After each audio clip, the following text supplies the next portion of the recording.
Is Kris Chara? This is a question that has a tendency to divide the fandom, but I'm putting my chips on yes. Mostly. I'm not even saying that Chara Undertale has been magically transported to Deltarune somehow, just that, at the very least, these two kids are the alternate universe versions of each other, same as any of the other characters. It honestly surprises me how shaky this interpretation is seen by some fans, because it seems obvious to me, but here's my evidence. Kris and Chara are both human children adopted into the Dreamer family. That's obvious.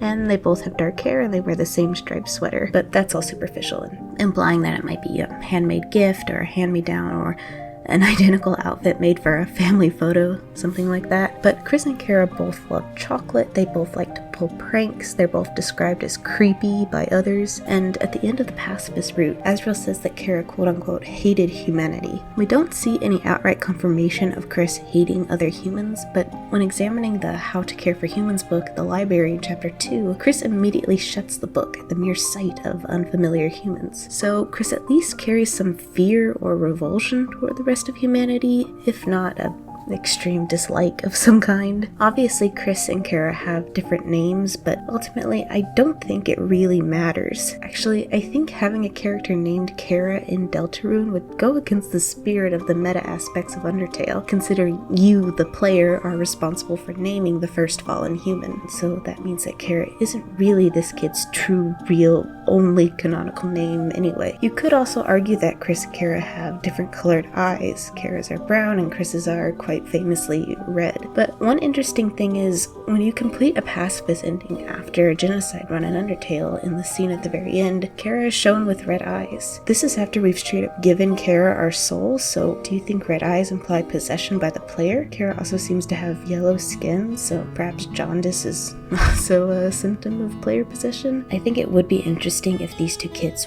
were the same person. That's my big crackpot theory, though there are plenty of people who definitely disagree, and that's okay.